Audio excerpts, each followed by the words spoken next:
Matric board परीक्षा 2023 के तैयारी करने वाले सभी विद्यार्थियों के लिए आज का वीडियो बहुत ही शानदार होने वाला है। आप सभी के लिए लेकर के आया हूं मैथ का मॉडल सेट, जो परीक्षा में आपको एक क्वेश्चन भेट सकता है, चाहे ऑब्जेक्टिव में भेटे या सब्जेक्टिव में, गारंटी कार्ड है।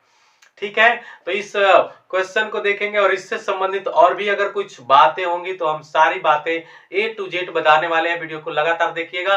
वीडियो में फर्स्ट बार अगर आए हैं तो चैनल को सब्सक्राइब कर लीजिए, और हमारे बहुत सारे कंटेंट आपके लिए यूजफुल पड़े हुए हैं, उसे आप देख सकते हैं, समझ सकते हैं, सीख सकते हैं, और परीक्षा मात्र 2 महीने की दूरी पर है, बस उसके लिए रेडी हो जाइए। आइए हम पहला क्वेश्चन को सोल्व करते हैं। देता है कि इतना का HCF ज्ञात करो। तो HCF कैसे ज्ञात करोगे? HCF अगर ज्ञात करना है तो HCF ज्ञात करने के लिए हमें करना क्या पड़ता है? सिंपल सी बात है, HCF करनी है ना, HCF करना है ना, दोनों में जितना है निकाल दो, दोनों में जितना है निकाल दो। जैसे इसमें और इसमें क्या है कॉमन? दोनों में 6 है। देख लो, मल्टीपल में 6 गुने 2 12 होता है, सो दैट दोनों में 6 है। एक्स की बात करो, यहाँ 4 गो एक्स है, यहाँ ये गो एक्स है, दोनों में से एक्स निकल जाएगा। दोनों में देखो y है, सो y भी निकल जाएगा। कितना फाइनल आया? 6xy is your HCF। अगर इसी का एलसीएम बोले ना, तो एलसीएम कैसे निकालेंगे? सो समझिएगा, एलसीएम जो दोनों में कॉमन है और जो नहीं है उसको भी, और दूसरे तरफ से हम ऐसे भी कर सकते हैं कि जो मैक्सिमम है उसको निकाल लो। चलिए समझते हैं। जैसे इसमें 6 है, इसमें 6 गुने 2 है, इसमें 6 है, इसमें 6 गुने 2 है, इसमें 2 नहीं है, तो ऐसा करो कि इसी को लिख लो, 6 गुने 2 को ही लिख लो। ये एलसीएम की बात बता रहा हूं, अगर एलसीएम पूछेगा तो ये HCF हो गया। ठीक है, अब ये तो 6 गुने 2 नंबर में निकल गई।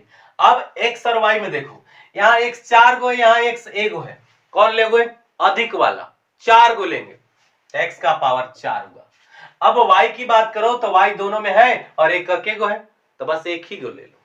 ठीक है, यही हमारा एलसीएम है, 6 दुना के 12, x का power 4 y। This is your LCM, 12x का पावर 4 y।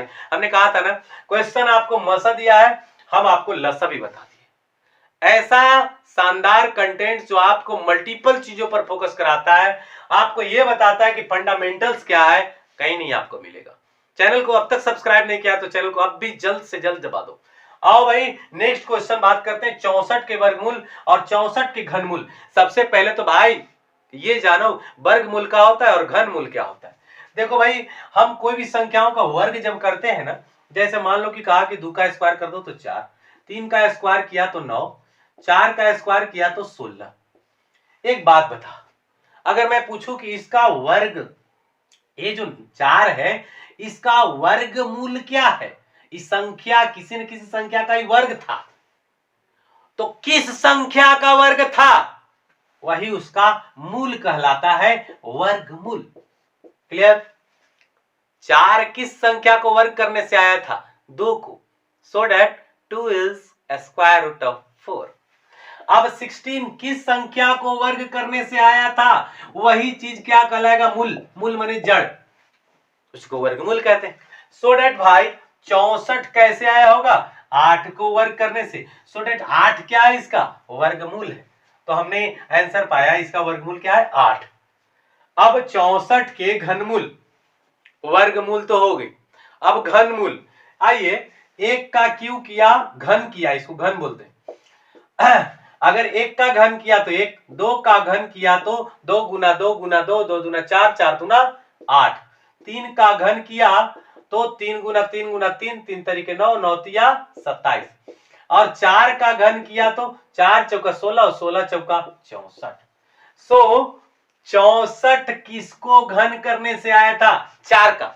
सो घनमूल, घनमूल, घनमूल जिसको घन करने से आया है वही इसका घनमूल है बॉस। अर्थात 64 का जो घनमूल है वह क्या है? 4 है।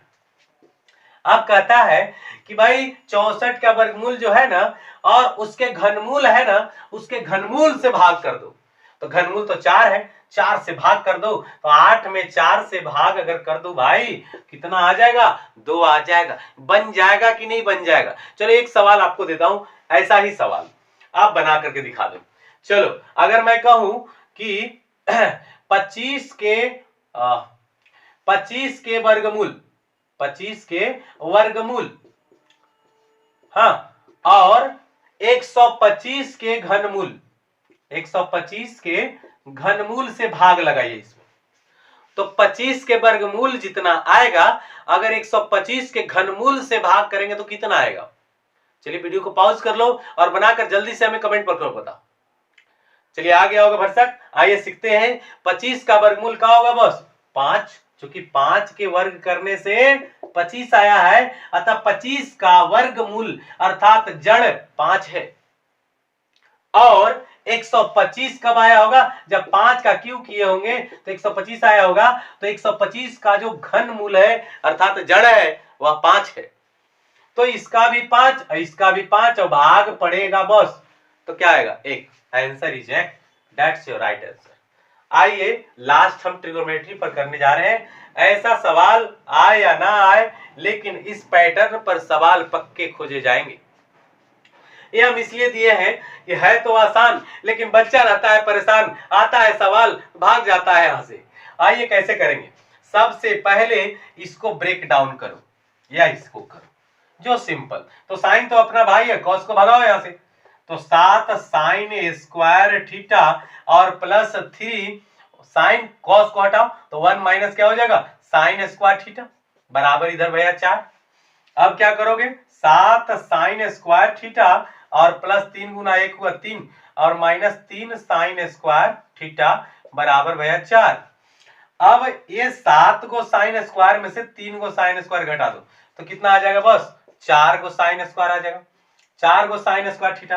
अब जो 3 है 3 को राइट लो तो 4 माइनस हुआ 3 ना, 4 साइन स्क्वायर थीटा बराबर हुआ 1। क्लियर है? समझ में आ रहा है? बिल्कुल आ रहा होगा। अब क्या करेंगे? अब 4 को ना इधर भेज दो तो साइन स्क्वायर थीटा बराबर क्या आ जाएगा? 1/4। अब केवल साइन थीटा बराबर क्या हो जाएगा? तो ये जो स्क्वायर है ना उधर चला जाएगा तो रूट अंडर 1/4। 1 का वर्गमूल 1 और 4 का वर्गमूल 2। तो साइन थीटा बराबर कितना हो गया? 1/2 आ गया। अब साइन थीटा बराबर 1/2 आ गया तो यहां से आप क्या निकाल लो? आप यहां से निकाल लो, ये तो भाई P और H होता है ना, आप यहां से B निकाल लेना और B निकाल करके इसमें और इसमें पुट कर दो, आंसर आ जाएगा। या ऐसे भी कर सकते हो, ये साइन थीटा बराबर आया 1/2 का मतलब साइन 30 डिग्री का वैल्यू 1/2 होता है। तो 30 डिग्री का वैल्यू यहां डाल दो, 30 डिग्री का वैल्यू यहां डाल दो, पट पट आंसर आ जाएगा, है कि नहीं? सेक 30 डिग्री का वैल्यू क्या होता है? सेक 30 डिग्री का वैल्यू होता है 2/√3। चल तो 2/√3 कर लो और प्लस कॉसेक 30 का मान क्या होता है? तो साइन का जो होता है उसका उल्टा होता है, 1/2 अर्थात 2। अब यहां पर हुआ एलसीएम √3, यहाँ 2 का 2 और इससे इसमें गुना हो जाएगा 2√3। फाइनल आंसर यही हो गया। पॉइंट में करना चाहो पॉइंट में। तो इस प्रकार से हमने 3 क्वेश्चन को सॉल्यूशन किया। काफी वीवीआई सवाल हो सकते हैं, इससे रिलेटेड सवाल आपको एग्जामिनेशन में जरूर पूछे जाएंगे, या इससे रिलेटेड आपको कैलकुलेशन काफी ज्यादा जबरदस्त पूछे जाते हैं। तो वीडियोस को अगर आपने पसंद किया है तो लाइक जरूर कीजिएगा, कमेंट करके बताइए कि ये वीडियो कैसा आपको लगा। हमने इसे बोर्ड मॉडल करार दिया है, परीक्षा में जबरदस्त तरीके से पूछे जा सकते हैं। HCF LCM भर भर के क्वेश्चन पूछे जाते हैं, ऑब्जेक्टिव में भी और सब्जेक्टिव में। Thanks a lot for watching my video.